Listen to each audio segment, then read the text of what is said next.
जब कोई political leader stage पर खड़ा होता है, हजारों लोग सामने होते हैं, कैमरास रिकॉर्ड कर रहे होते हैं और फिर वो बोलना शुरू करता है। जहां एक तरफ मेरा किसान, मेरा नौजवान, मेरी महिला पस्त हो चुकी है। अक्सर हमें लगता है कि ये सब स्पॉन्टेनियस है, दिल से निकली बात है, लेकिन रियलिटी थोड़ी अलग होती है।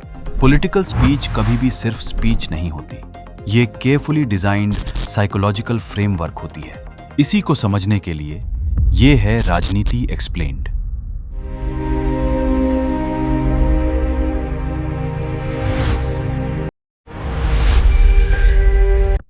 आइए समझते हैं ये मजे की बात।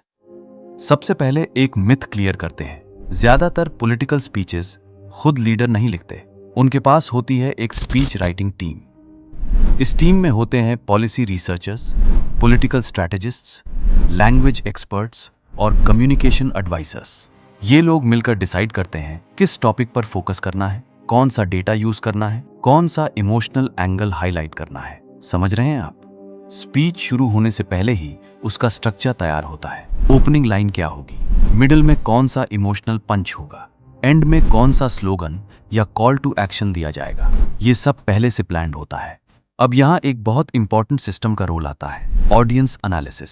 हर स्पीच हर जगह सेम नहीं होती। अगर रैली अर्बन एरिया में है तो इश्यूज अलग होंगे, अगर रूरल एरिया में है तो मैसेजिंग अलग होगी। स्पीच लिखने से पहले टीम ये एनालाइज करती है, ऑडियंस का डोमिनेंट कंसर्न क्या है, वहां का पॉलिटिकल मूड क्या है, लोकल इश्यूज क्या है। फिर उस हिसाब से लैंग्वेज और टोन एडजस्ट होती है। कभी स्पीच इमोशनल होती है, कभी अग्रेसिव, कभी विजनरी। सरफेस पर ये नेचुरल लगता है, लेकिन अंदर से ये कैलकुलेटेड होता है, और इसी को कहते हैं मैसेज कैलिब्रेशन। स्पीच का सबसे पावरफुल एलिमेंट होता है इमोशन। फैक्ट्स इंपॉर्टेंट होते हैं, लेकिन लोग फैक्ट्स याद नहीं रखते, लोग इमोशंस याद रखते हैं। इसलिए स्पीचेस में यूज होते हैं repetition, story telling, symbolic references, historical examples. आइए समझते हैं ये मजे की बात। जब एक लाइन रिपीट होती है बार बार, तो वो सिर्फ लाइन नहीं रहती, वो स्लोगन बन जाती है, और स्लोगन पब्लिक मेमोरी में स्टिक हो जाता है। और जब स्लोगन स्टिक हो जाता है तो नैरेटिव बिल्ड हो जाता है। स्पीच सिर्फ वर्ड्स नहीं होती, डिलीवरी भी इक्वली इंपॉर्टेंट होती है। पॉज कब लेना है, वॉइस कब रेस करनी है, कब स्लो बोलना है, कब इमोशनल होना है, ये सब रिहर्स किया जाता है। भारत माता की, छत्तीसगढ़ महतारी की, रतनपुर वाली माता महामाया की, कर्मा माया की, सियान जवान मल्ला जय जोहार। कभी कभी एक इंपॉर्टेंट लाइन को इंटेंशनली पॉज के साथ बोला जाता है, ताकि क्राउड रिएक्शन आए, और वो रिएक्शन कैमरा में कैप्चर हो, और फिर वही क्लिप वायरल हो। समझ रहे हैं आप?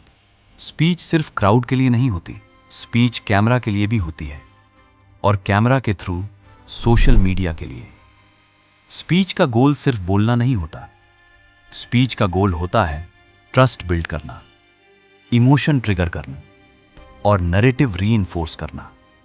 और जब नैरेटिव रीइंफोर्स होता है तो पब्लिक परसेप्शन स्ट्रांग होता है, और राजनीति में परसेप्शन ही पावर होती है। राजनीति में जो दिखता है वो अक्सर डिजाइन किया हुआ होता है। स्पीच सिर्फ शब्द नहीं होती, स्पीच एक स्ट्रेटेजिक टूल होती है। पावर हमेशा विजिबल नहीं होती, लेकिन इन्फ्लुएंस हर जगह होता है। मैं हूं आपके साथ, और आप देख रहे हैं राजनीति एक्सप्लेन्ड।